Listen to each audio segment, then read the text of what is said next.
दोपहर को air India की फ्लाइट संख्या AI 171 दुर्घटनाग्रस्त हुई और कई पैसेंजर इसके अंदर हताहत होने की संभावनाएं हैं। इस घटना से पूरा देश क्षुब्ध है और पूरा देश एक साथ पूर्ण संवेदनाओं के साथ ये जो दुर्भाग्यपूर्ण हादसे में पैसेंजर हताहत हुए हैं, इनके परिजनों के साथ खड़ा है। सबसे पहले मैं भारत सरकार, गुजरात सरकार, भारत सरकार के प्रधानमंत्री जी और गुजरात सरकार की ओर से भी जो लोग हताहत हुए हैं, इनके परिजनों के प्रति गहरी संवेदना व्यक्त करता हूं। 10 ही मिनटों में हादसे के भारत सरकार के पास सूचना पहुंची। तुरंत ही मैंने मुख्यमंत्री जी, यहाँ के गृह मंत्री, होम डिपार्टमेंट के control room, civil aviation department, civil aviation मंत्री, सभी से संपर्क किया। प्रधानमंत्री जी का भी तुरंत ही फोन आ गया और भारत सरकार और गुजरात सरकार के सभी डिपार्टमेंट एक साथ होकर राहत और बचाव कार्य में लगे। इस विमान में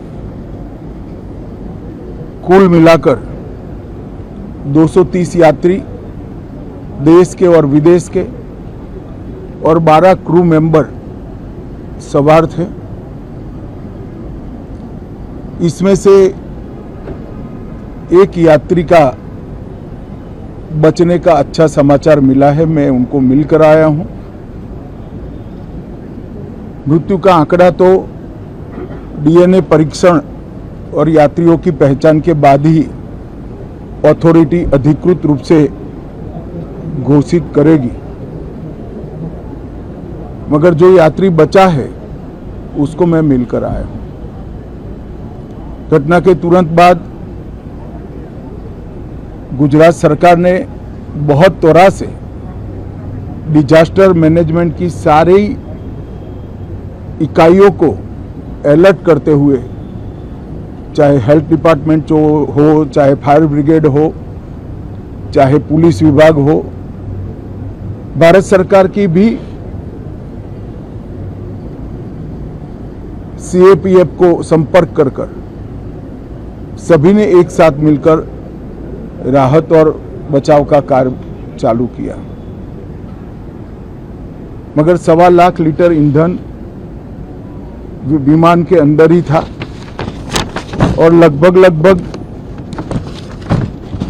गर्मी, तापमान इतना ऊंचा हो गया कि किसी को बचाने की मौका ही नहीं मिला। अब मैं घटना स्थान पर भी जाकर आया हूं।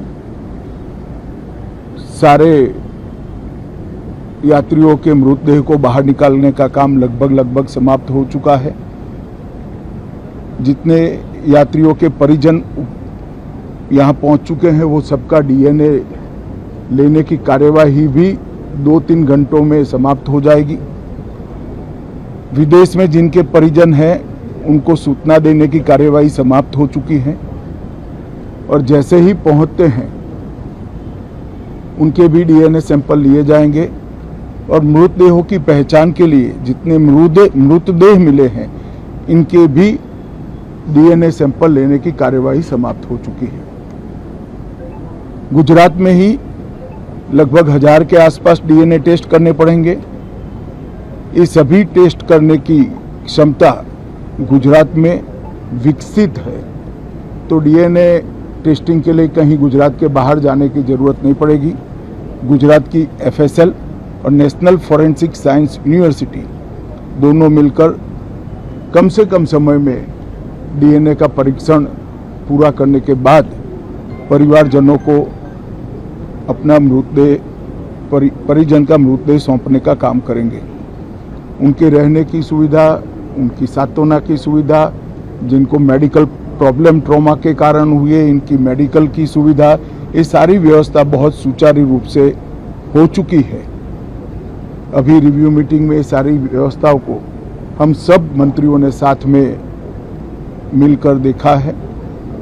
एविएशन डिपार्टमेंट ने अपनी जांच शुरू कर दी है और